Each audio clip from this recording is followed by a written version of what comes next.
Samajwadi party ने भदोही विधानसभा में अपना प्रत्याशी घोषित कर दिया है। इस बार फिर से वही प्रत्याशी जाहिद बेग जो पिछली विधानसभा चुनाव में यहां से सीट हार गए थे। मेरे साथ कुछ खास बातचीत करने के लिए समाजवादी पार्टी के स्टार प्रचारक भदोही में, जिन्होंने समाजवादी पार्टी का झंडा हर जगह बुलंद किया, हर गांव-गांव, गली-गली धूल फाकी और अंततः उन्हें उम्मीदवार नहीं बनाया गया। कहा जाता है नई सपा है, नई हवा है, यही नई हवा है। मैं कहना चाहता हूं कि जैसा आपने बोला कि जो नारा राष्ट्रीय अध्यक्ष जी ने शुरू में 2022 के शुरुआत में दिया कि नई हवा है, नई सपा है, तो मैं कहना चाहता हूं कि समाजवादी पार्टी के बड़े नेताओं को, राष्ट्रीय अध्यक्ष जी को, कि ऐसा प्रत्याशी जो 3 बार चुनाव हार चुका है इस जिले में और एक बार चुनाव जीता है और किस स्थिति में, किस परिस्थिति में जीता है, इसके ऊपर विचार करना चाहिए था। उसके बाद कोई भी प्रत्याशी घोषित करना चाहिए था। आज से 6 महीने पहले जब भारतीय जनता पार्टी के कम से कम 20 प्रत्याशी युद्ध स्तर पर प्रचार प्रसार में लगे हुए थे, तो ऐसे प्रत्याशी जिनको प्रत्याशी बनाया गया है, ऐसे आवेदक अपने घरों में सो रहे थे।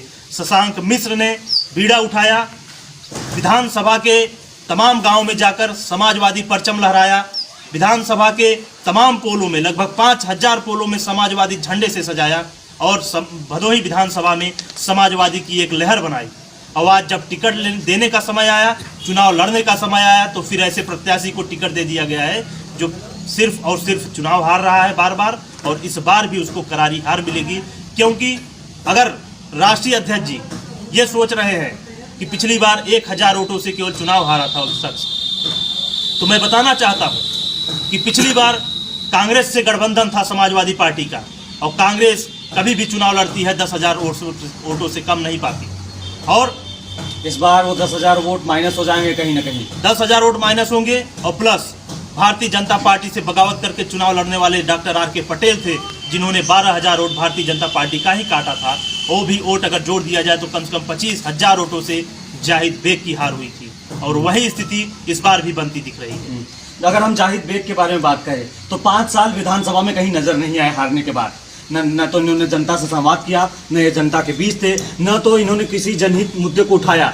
फिर आखिर किस बात पे और किस बेस पे जाहिद बेग को प्रत्याशी घोषित कर दिया जाता है? क्या कहीं ये पैसों का लेन देन तो नहीं है? देखिए, मुझे सारा प्रोसेस तो नहीं मालूम कि किस हिसाब से इनको प्रत्याशी घोषित किया गया, लेकिन मैं इतना जरूर कहूँगा कि बगैर विचार किए जाहिद बेग को प्रत्याशी बना दिया गया है। जितने भी आवेदक थे, किसी भी आवेदक को बुलाकर उनसे बात नहीं की गई। अगर यही करना था तो राष्ट्रीय अध्यक्ष जी को पहले ही ये घोषणा कर देनी चाहिए थी कि भदोही विधानसभा में कोई आवेदक आवेदन ना करे, प्रत्याशी यहाँ पे पहले ही तय कर लिया गया है। आपको बुलाया गया था, आपसे बातचीत करी राष्ट्रीय अध्यक्ष अखिलेश यादव ने? एक्चुअली हम लोग जाते थे, 2, 5, 10 सेकंड के लिए बात हुई है 2-4 बार, और वहाँ के प्रदेश अध्यक्ष श्री पटेल जी से बात हुई है, जिन्होंने पूर्ण आश्वासन दिया था कि आप अच्छे चल रहे हैं, सर्वे में आपका नाम चल रहा है, आपको चुनाव लड़ाया जाएगा, आपको टिकट दिया जाएगा। लेकिन इन मौके पर केवल प्रलोभन दिया गया आपको, माने कि आपको गुमराह किया गया। बिल्कुल यही कहा जा सकता है, लेकिन मैं ये कहना चाहता हूँ कि विरोध यहाँ पे समाजवादी पार्टी की नहीं, विरोध यहाँ पे समाजवादी पार्टी के प्रत्याशी की है, विरोध जाहिद बेग की है।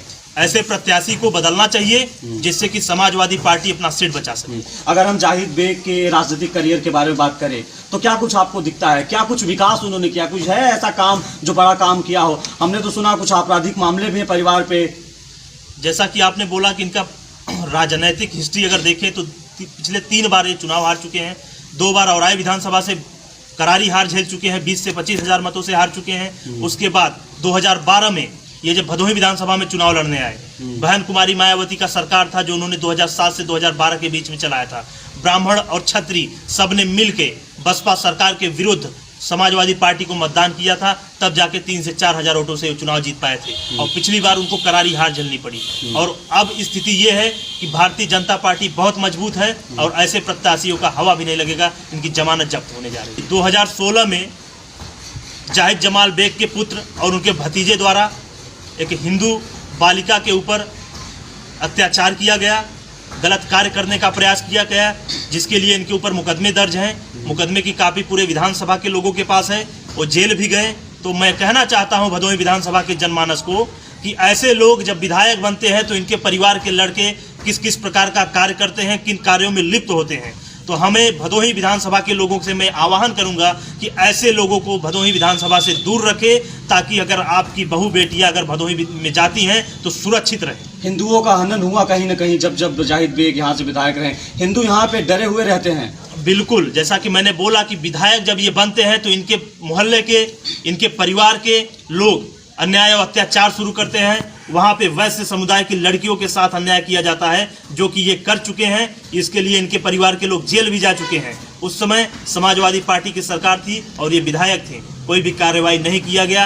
इस पूरे मामले को रफा दफा करने की कोशिश की गई। लेकिन मैं आज आपके माध्यम से, आपके चैनल के माध्यम से भदोही विधानसभा के तमाम हिंदू जनमानस से अपील करना चाहता हूं कि ऐसे लोगों को विधानसभा से दूर रखें, क्योंकि अगर आप सुरक्षित महसूस करना चाहते हैं तो ऐसे लोगों को विधानसभा से दूर रखें। और मैं ये कहना चाहता हूं कि पूरे भदोही विधानसभा में 4.5 लाख मतदाता है।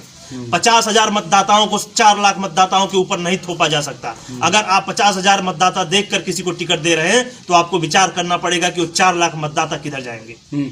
अभी मैं देख रहा था, आप बता रहे थे, कुछ हिंदुत्व के बारे में बता रहे थे, तो क्या शशांक मिश्र हिंदुओं की लड़ाई लड़ते रहेंगे? और आप बीच बीच में हमने देखा जिस तरीके से आप ब्राह्मणत्व की बात कर रहे थे, ब्राह्मणों की लड़ाई की बात कर रहे थे, तो आपको टिकट दिया नहीं गया, किसी ब्राह्मण को भी टिकट नहीं दिया गया, क्या कहेंगे इसके बारे में? देखिए, चूंकि ब्राह्मणों की आवाज़, ब्राह्मणों के लिए आवाज़ उठाना, ब्राह्मणों की बात करना अगर गुनाह है तो फिर मैं गुनहगार हूँ और ये आवाज़ मैं उठाता रहूँगा। चाहे ब्राह्मणों की बात हो, चाहे हिंदू जनमानस की बात हो, हर हिंदू जनमानस में हर जाति, हर बिरादर, हर समुदाय के लोगों के लिए मैं आवाज़ उठाता रहूँगा। चूँकि मैं ब्राह्मण हूँ, मेरे अंदर ब्राह्मणों का रक्त है, तो वो रक्त बोलेगा। ब्राह्मणों के लिए मैं आवाज़ हमेशा उठाता रहूँगा। इसके लिए 1 नहीं 1000 कुर्बानी देनी पड़े, मैं तैयार हूँ। क्या स्थिति रहेगी भदोही विधानसभा की? समाजवादी पार्टी क्या यहाँ पे जीत अर्जित कर सकती है? देखिए, जैसा कि मैं बोला कि समाजवादी पार्टी ने जो प्रत्याशी उतारा है, वो प्रत्याशी कहीं से कहीं तक समाजवादी विचारधारा को लेकर या यहाँ के जनमानस, भदोही जनमानस को लेकर ये खरे नहीं उतरते। पिछली बार भी ये विधायक थे, किसी भी प्रकार का विकास कार्य नहीं हुआ, गलत कार्यों में लिप्त थे पूरा परिवार इनका, और आज भी ये वही करने वाले हैं। अगर विधायक आपका समर्थन नहीं मिलना है इनको? बिल्कुल नहीं। मैं बोलना चाहता हूँ राष्ट्रीय अध्यक्ष जी से, समाजवादी पार्टी के उन तमाम नेताओं से कि बहुत से लोगों ने आवेदन किया था। शशांक मिश्र को आप टिकट नहीं दिए, कोई बात नहीं। अनिल सिंह ने आवेदन किया था, उनको दे देते, हम समर्थन करते, सपोर्ट करते। लेकिन ऐसे लोग जो बराबर चुनाव हार रहे हैं, ऐसे लोग जो हिंदू जनमानस का सम्मान नहीं करते, ऐसे लोग जो अपराध में लिप्त हैं हिंदुओं के विरुद्ध, ऐसे लोगों का समर्थन मैं कतई नहीं करूँगा। अब आगे शशांक मिश्र क्या करने वाले हैं? क्या आप चुनाव लड़ने वाले हैं? अभी मैंने ऐसा कोई विचार नहीं बनाया है। अभी हम अपने लोगों से, नवयुवक साथियों से, बड़े बुजुर्गों से बातचीत करके, संवाद करके इसके आगे की जो भी निर्णय होगी हम निर्णय लेंगे। उसके बाद आप लोगों को इसके बारे में आगाह किया जाएगा। क्या कहेंगे आप अपने कार्यकर्ताओं को, युवा साथियों को, जो बड़ी उम्मीद के साथ आपकी तरफ देख रहे थे, सब निराश हैं? मैं सभी नौजवान साथियों से कहना चाहता हूं कि अभी तक आपने जो भी मेरा समर्थन किया, सहयोग किया, उसका मैं रेडी हूं, आजीवन रेडी रहूंगा। और मैं चाहता हूं कि आप लोग मजबूती के साथ मेरे साथ खड़े रहें। आगे भविष्य में जो भी निर्णय लिया जाता है आप लोगों को सूचित किया जाएगा और आपके साथ और सहयोग का हमेशा मैं। अंततः क्या संदेश देंगे भदोही वासियों को? भदोही विधानसभा की जनमानस को कहना चाहता हूं कि आपको अपने सही और गलत का निर्णय लेना है।